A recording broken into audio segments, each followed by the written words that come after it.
বাংলাদেশে এবার ঈদে যতগুলো ঘটনা ঘটেছে তার মধ্যে সবচাইতে আলোচিত ঘটনা হলো এই ডোনাল্ড ট্রাম্পের মহিষকাণ্ড।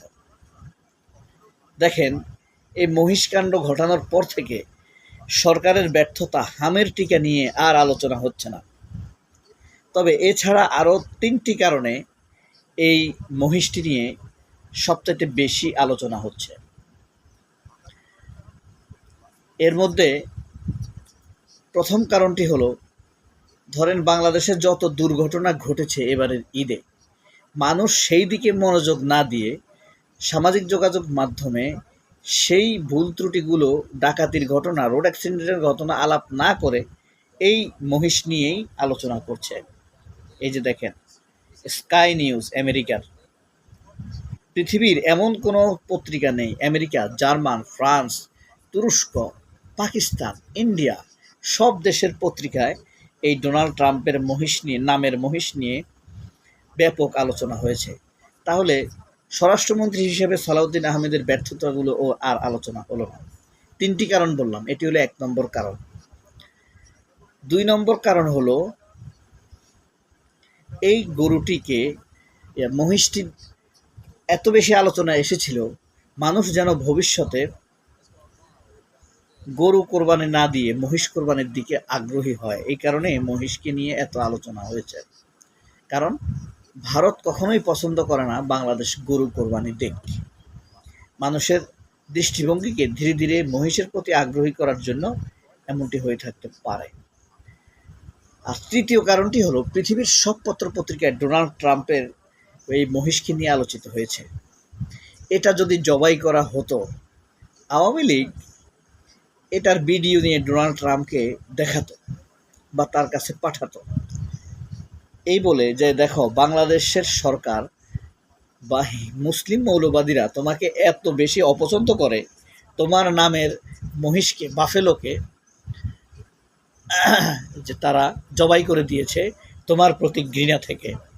তাতে করে তারেক জিয়ার সম্পর্কে সরকারের সাথে, তারেক রহমানের সরকারের সাথে আমেরিকার সম্পর্ক খারাপ হতো। এই ৩টি কারণে এটি আলোচনায় এসে থাকতে পারে। আপনাদের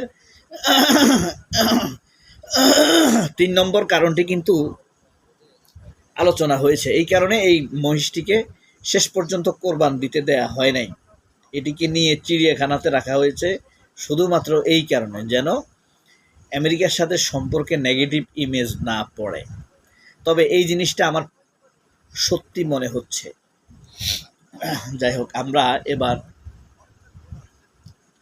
বসুন্ধরা বা ভারতের পত্রিকা খ্যাত কালের কণ্ঠ পত্রিকাটির নিউজ দেখি। ঈদের সংকটে ও ধার কর্জের মহা বাজেট।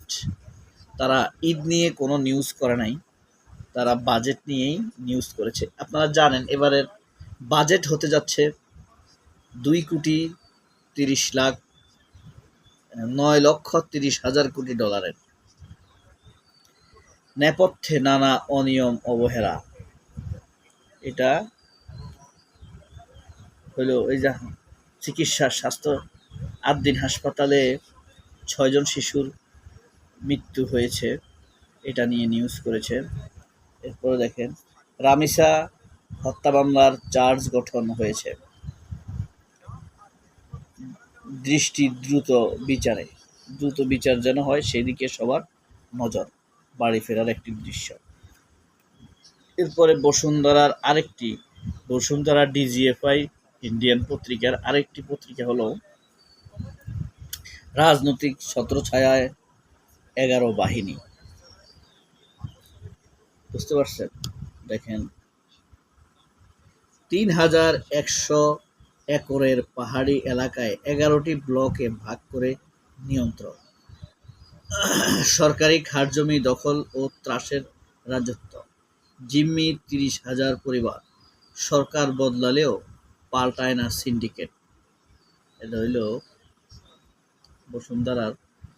এই যে দেখেন, মানবজমিন পত্রিকায় সেই মহিষ ঘিরে লঙ্কাকাণ্ড, যেটা আপনাদেরকে শুনাইলাম, সন্ত্রাসীর আস্তানা সম্পূর্ণ নির্মূল করা হবে, সলিমপুরের জঙ্গল নিয়ে এটা নিউজ করা হয়েছে। দেখেন, হাসনাত আবদুল্লাহকে নিয়ে ঈদের সময় মারাত্মক একটি ঘটনা ছড়াইছে। এই ঘটনার পিছনে ডিজিএফআই রয়েছে, এটা আপনি 100% ধরে নিতে পারেন।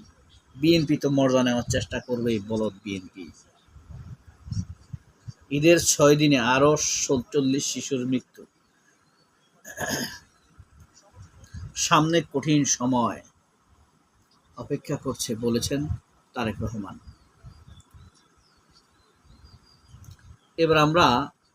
এরপর আমরা যুগান্তর দেখব, নয়া দিগন্তের হেডিং দেখব। এর ফাঁকে আমরা দৈনিক আমার দেশ পত্রিকার প্রধান শিরোনামটা দেখে নিই। দেখেন, আমার দেশ পত্রিকা আজকে প্রধান শিরোনাম করেছে, ঈদ উৎসবে স্থানীয় সরকার নির্বাচনের আমেজ।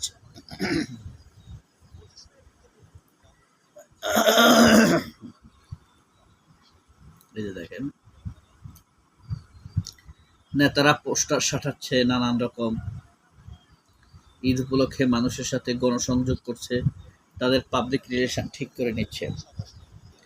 এবারের ঈদ যাত্রায় সড়কে প্রাণ গেল, 231 জন মানুষ মারা গেছে।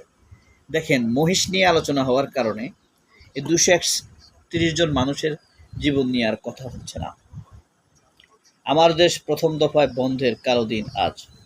আজকের এই দিনে 2013 সালের আজকের এই দিনে আমার দেশ পত্রিকাটি বন্ধ করে দিয়েছিল আওয়ামী লীগের সরকার। বিটিভির ঈদ অনুষ্ঠানের নামে লুটপাট। ধন্যবাদ আমার দেশ। দেখেন, শেষ পৃষ্ঠায় আমার দেশ কি নিউজ করেছে। পঙ্গু হাসপাতালে ভাঙা হাত পা নিয়ে কাতরাচ্ছে শিক্ষার্থীরা। মাটিতে পুঁতেছেন, নদীতে ফেলেছেন ক্রেতারা। ক্রেতা শূন্য চামড়ার বাজার। উফ, কি আফসোস! শেষ মুহূর্তে পশুর দামে বড় পতন।